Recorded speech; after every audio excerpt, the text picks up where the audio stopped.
Mateus 5, versículos 14, 15 a 16. Irmãos e irmãs, diz o seguinte a palavra do Senhor: Vós sois a luz do mundo. Não se pode esconder a cidade edificada sobre um monte, nem se acende uma candeia para colocá-la debaixo do alqueire, mas no velador, e alumia a todos os que se encontram na casa. Assim brilhe também a vossa luz diante dos homens, para que vejam as vossas boas obras e glorifiquem a vosso Pai que está nos céus. Até aqui, até o versículo 16, que o Senhor nos abençoe e que Ele aplique a sua santa palavra em nossos corações. Amém.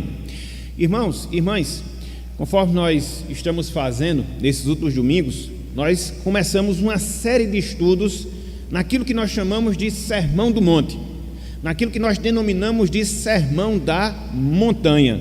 E aí a gente sempre fala que este Sermão do Monte, este Sermão da Montanha, compreende o capítulo 5, capítulo 6, capítulo 7 de Mateus.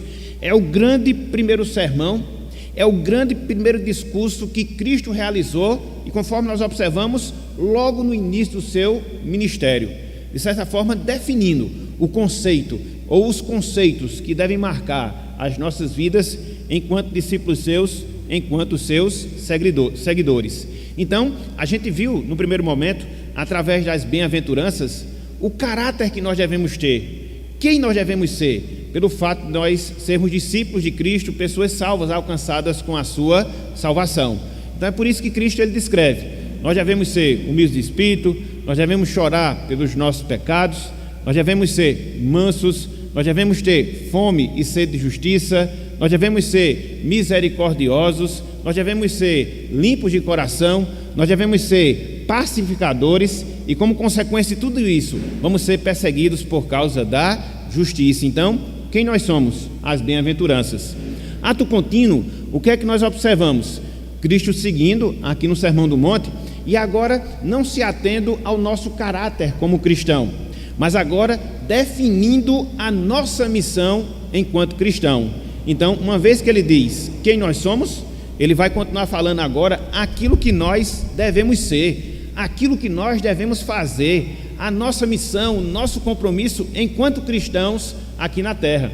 E basicamente são dois, conforme Cristo aqui nos ensina. Em primeiro lugar, nós devemos ser sal da terra. Em segundo lugar, nós devemos ser a luz do mundo. Como sal da terra, nós precisamos influenciar, nós precisamos evitar que a deterioração moral e espiritual ela tome conta, ela campeie todo o nosso mundo, toda a nossa sociedade. Por isso nós estamos aqui, somos sal da terra. Mas não só isso, conforme nós vimos aqui nessa passagem, nós também somos luz do mundo. Ou seja, nós temos aqui uma atitude de refletirmos, de mostrarmos aquilo que nós somos. Então, foi essa missão que a gente começou a estudar na semana passada, ou seja, que nós somos a luz e luz do mundo. Então, dentro da consideração desse tópico, a gente propôs pelo menos 3 pontos, pelo menos 3 divisões. Em primeiro lugar, o que significa ser luz do mundo. Em segundo lugar, como ser luz do mundo. E em terceiro lugar, por que ser luz do mundo. Então, desses 3 pontos que nós propusemos, a gente já trabalhou 2, ou seja, o que significa ser luz do mundo e como ser luz do mundo. Então, no seu sentido direto, no seu sentido prático, o que é ser luz do mundo? É refletir, meus irmãos, é refletir, minhas irmãs, a luz de Deus, a luz de Cristo que está em nós. Uma vez que eu, uma vez que você, uma vez que todos nós somos salvos e salvos em Cristo Jesus, passamos a ser habitação de Deus, passamos a ser habitação do Senhor. E a Bíblia, de maneira enfática, a Bíblia de maneira categórica, ela fala que Deus ele é luz. Mas não só isso, a Bíblia dentro da sua revelação nos mostra que Cristo é luz.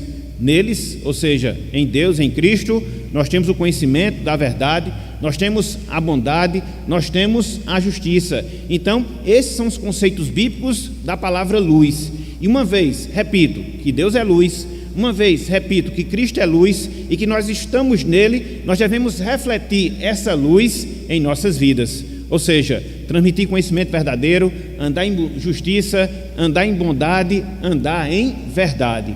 Em termos práticos, foi isso que Cristo ensinou quando disse que nós somos a luz do mundo.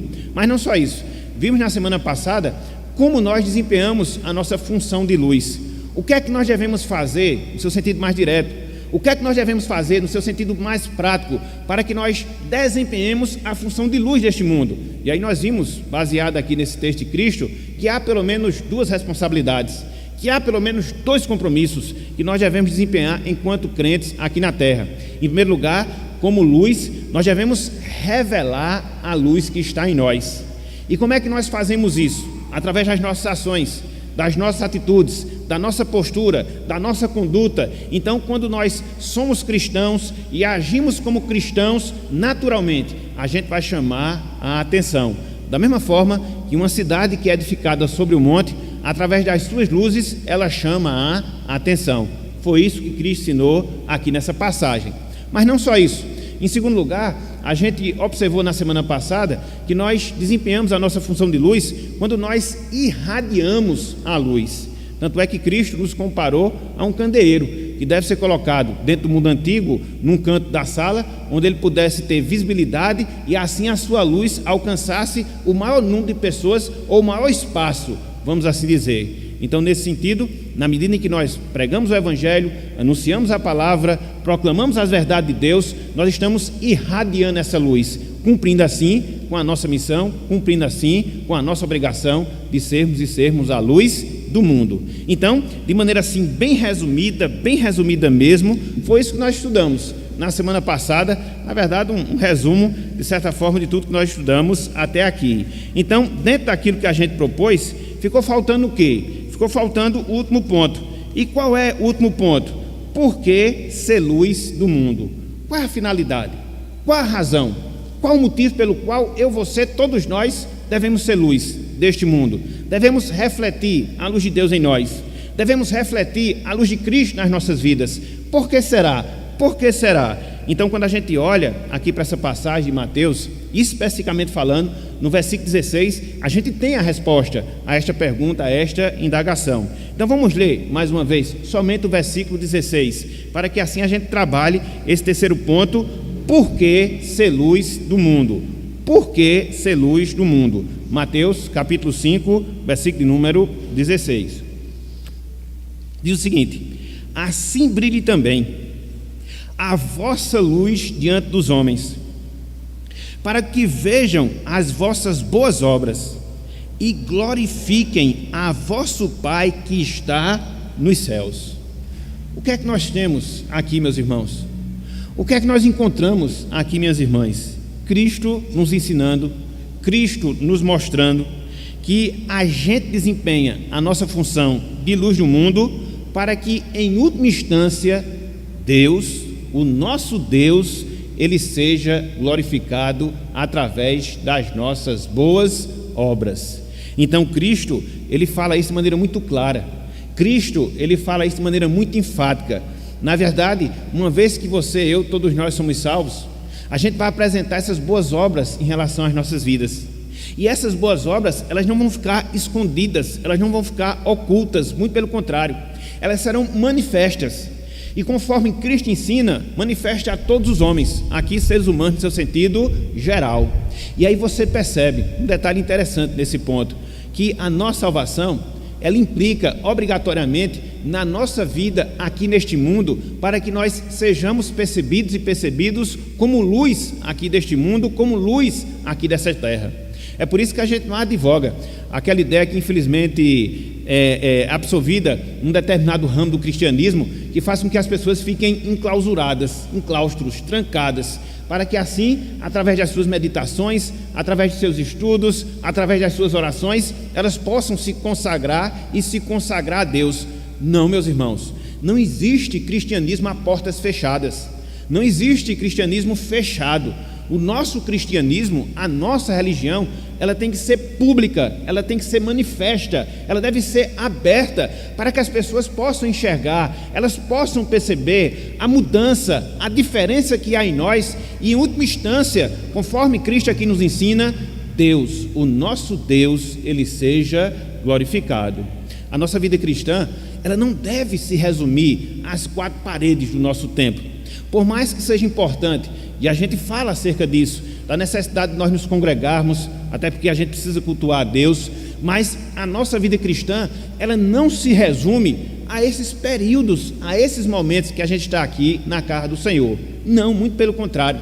A nossa vida cristã, ela é extensiva e ela vai ocupar cada aspecto, ela vai ocupar cada momento da nossa vida aqui na terra, quer seja no nosso lar, quer seja no trabalho, quer seja na sociedade no seu sentido geral, e é justamente desta forma, é justamente desta maneira que nós impactamos, conforme Cristo falou, através das nossas boas obras, e no final de tudo, Deus, o nosso Deus, Ele vai ser glorificado, até porque a Bíblia diz que Deus, Ele é luz, e uma vez que Ele está em nós, naturalmente nós vamos irradiar a sua luz. A gente não pode fazer separação quanto a esses dois aspectos. Deus está em mim, mas Ele está oculto, escondido num determinado compartimento na minha vida. Não, se Deus está em nós, se nós somos a habitação dEle, como a palavra de Deus diz que de fato nós somos, e a Bíblia adiciona o fato dEle ser luz, naturalmente essa luz, ela vai ser mostrada, ela vai ser sentida, ela vai ser vista através das nossas vidas. Olhem só, meus irmãos, o que o apóstolo João fala lá na sua primeira carta, 1 João capítulo 1. Veja como ela define Deus e perceba como a gente não pode esconder essa luz de Deus na nossa vida.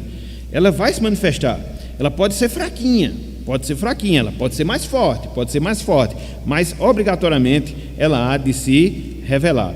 1 João capítulo 1, versículo 5. 1 João capítulo 1, versículo 5.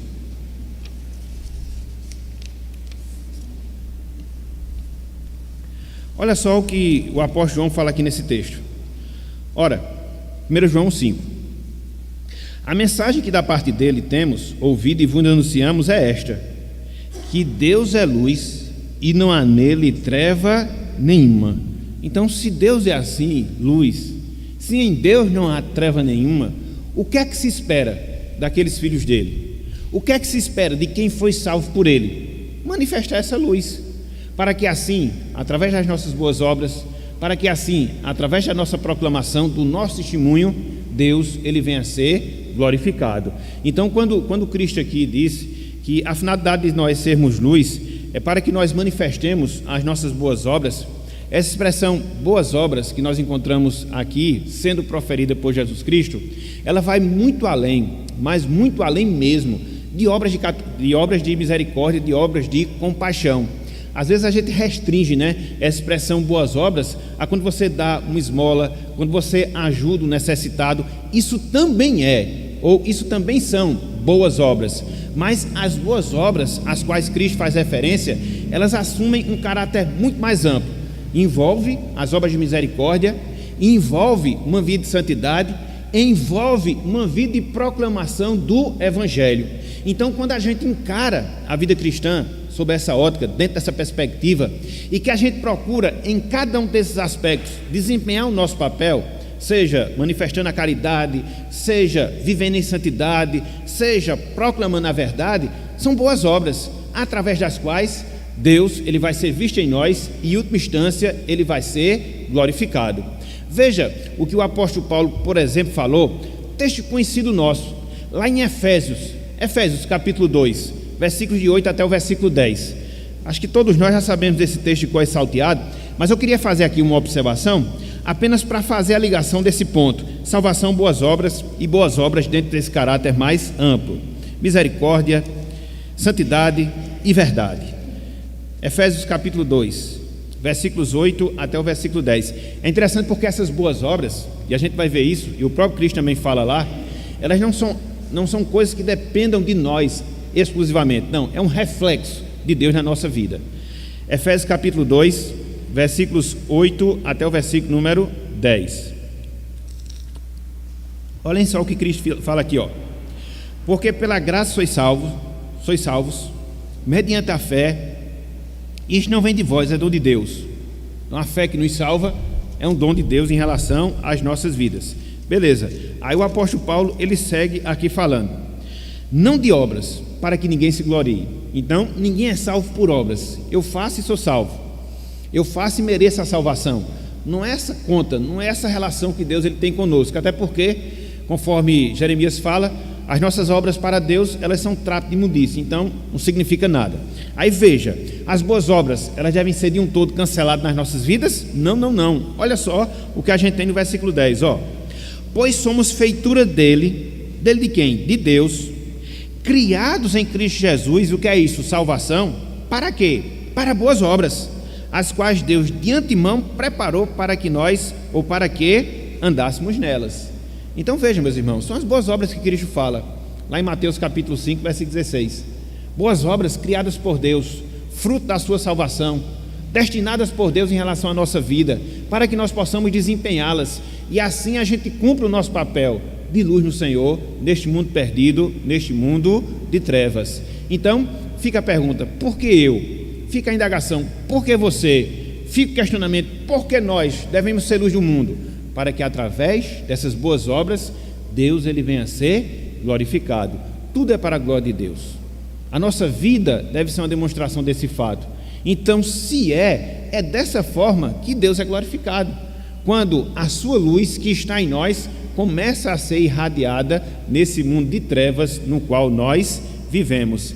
Então, para nós, meus irmãos, para nós, minhas irmãs, o ser luz deve ser uma coisa natural.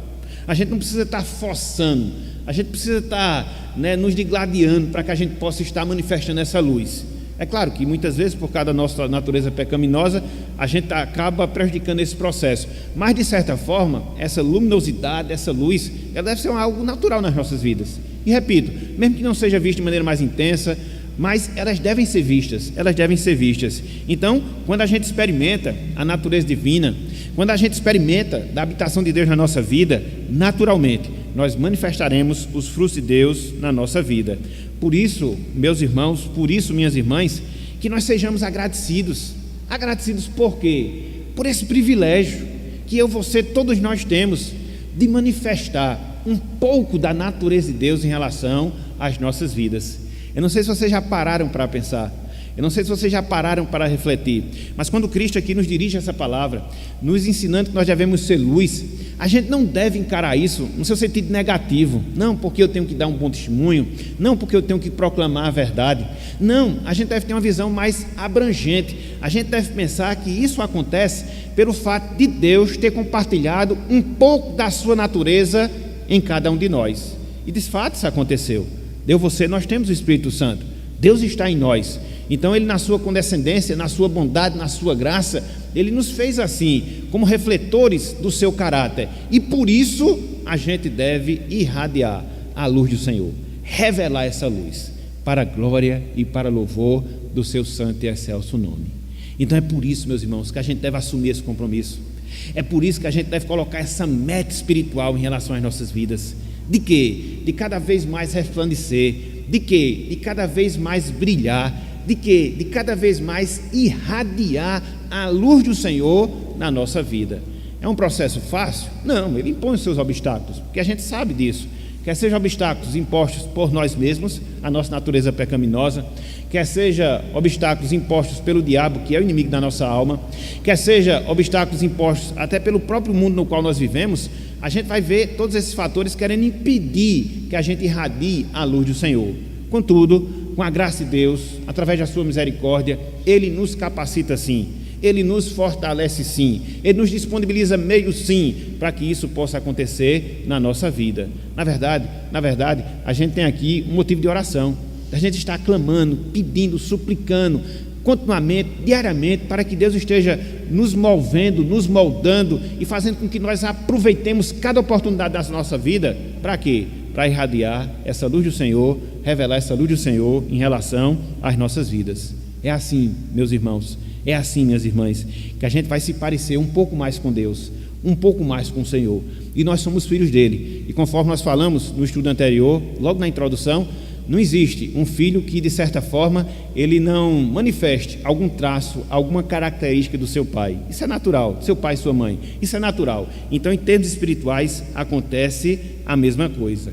Principalmente nesses dias que nós vivemos, dias de relativismo, dias de mundanismo. Inclusive para o povo de Deus, a gente precisa considerar seriamente essas palavras de Cristo, assumindo esse compromisso perante Deus, assumindo esse compromisso perante o Senhor, para que de fato eu, você, todos nós sejamos luz do Senhor, luz do mundo, para a glória e para louvor do seu santo e excelso nome. Então, que Deus ele seja conosco, que Ele nos abençoe e que Ele nos auxilie em todo esse processo. Amém.